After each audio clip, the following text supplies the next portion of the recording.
les marchés financiers avec IG Markets, CFD Trading. Bonjour, c'est Gilles du site boursicoté.com. Voici l'analyse technique du CAC 40 pour cette journée du mercredi 5 septembre 2012.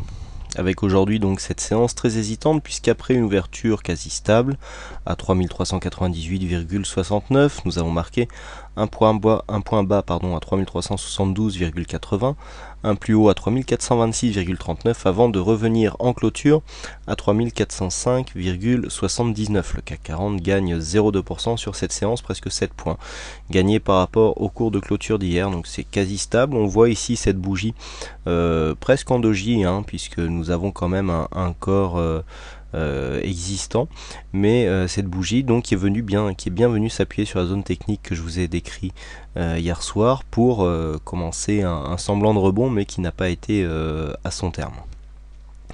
Du point de vue des indicateurs, bon, pas de grand chose à dire au niveau du RSI, pas de changement, on est toujours en rupture ici de cette tendance qui portait le RSI depuis quelques temps, donc la dynamique haussière qui portait les cours depuis maintenant quelques mois est clairement interrompue. Du point de vue du stochastique, on est toujours ici sur une phase de fin de mouvement baissier, donc le mouvement, le fort mouvement baissier qui était très dynamique que nous voyons là, est pour l'instant interrompu au niveau de sa dynamique aussi, donc là on a des deux sens opposés qui sont en fin de dynamique. Le MACD quant à lui est hésitant. Alors hier je vous avais dit qu'on avait eu ici cette phase de retournement avec une hésitation sur cette zone, mais je vous avais dit que pour confirmer ici que ce retournement était faux, il faudrait marquer un histogramme inférieur à celui-ci. Donc là on voit ici que le retournement se fait, on a une hésitation et on retourne ici à la hausse. Donc on est plutôt ici sur une phase de retournement suite à une fin de consolidation, donc le mouvement du MACD qui irait plus dans le sens du stochastique en fait, puisqu'on a à peu près les mêmes signaux, même s'ils sont présentés différemment. Au niveau des volumes, alors nous avons une confirmation d'une possible tendance haussière à venir, puisque vous voyez les volumes aujourd'hui sont nettement plus hauts que ce que nous avions précédemment, et donc ils sont supérieurs à la moyenne. Alors j'en profite pour les volumes, puisque j'ai reçu un message sur YouTube concernant justement la valorisation des volumes par ProRealTime. Je suis conscient que la valeur des volumes ici, par exemple, ProRealTime nous annonce 2,2 milliards.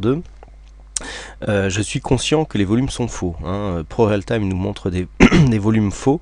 Ce qui m'intéresse, c'est surtout l'évolution, c'est-à-dire l'évolution des volumes des séances haussières par rapport aux séances baissières. Donc ça, c'est très important.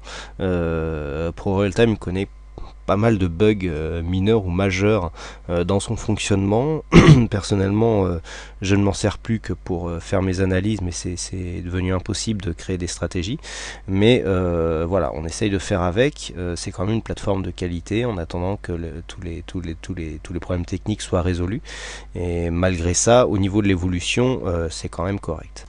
Donc on le voit ici, les volumes qui reviennent monter légèrement par rapport à ce que nous avions précédemment. Au niveau de la volatilité, on est en légère hausse, donc on revient ici sur des séances légèrement plus volatiles, au-dessus des 1,5% de volatilité intraday. Alors, bon, comment anticiper tout, alors comment analyser tout ça? Alors hier je vous avais dit qu'on avait une possibilité ici, suite à la sortie de cette phase baissière, avec ici un échec donc sous cette résistance qui venait ici marquer en cas de cassure une confirmation de la sortie haussière. Donc on est venu ici, on a marqué un avalement baissier, l'avalement baissier a été suivi, c'est un signal baissier relativement puissant.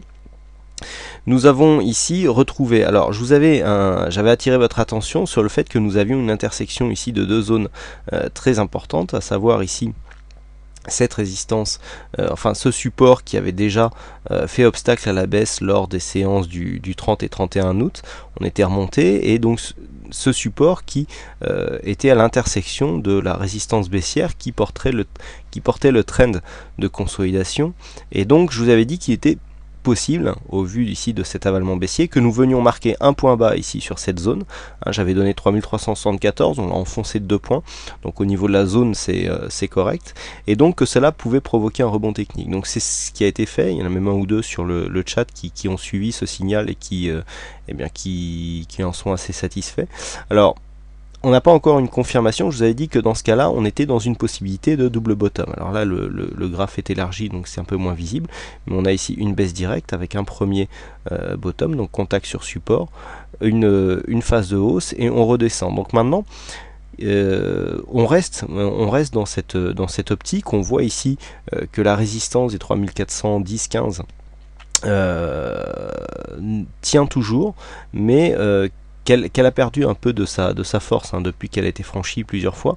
On sent qu'il y a des possibilités de passage. Donc scénario haussier donc conservé, ici le fait d'avoir marqué ce doji, eh bien on peut avoir une confirmation par une cassure de cette zone de résistance qui pourrait redevenir support comme ce qu'elle a été ici sur cette phase. Vous voyez qu'on a mis du temps à casser cette zone, et donc dans ce cas là confirmation en cas de cassure des 3460. Alors cassure des 3460, qu'est-ce que ça nous donnerait? Ça nous donnerait donc premier bottom ici, on remonte, deuxième bottom, si on casse ici les 3460, eh bien on irait chercher l'objectif, à savoir l'amplitude qu'il y a ici entre 3300, alors on est au plus bas à 3371 et ici 3460, donc on a quasiment 90 points, et donc à 3460 ça ferait 3550, donc on est un peu haut, on n'a pas coté cette zone avant de commencer à descendre. Donc personnellement j'ajusterai mon objectif ici à 3524, donc un test des précédents points hauts. Donc ça c'est l'objectif au vu de ce que l'on a sur les indicateurs, à savoir le MACD qui se retourne, le stochastique qui annonce une fin de dynamique baissière, cette cassure ici chartiste avec, on revient sur l'ancienne résistance comme un support et on commence à prendre une impulsion.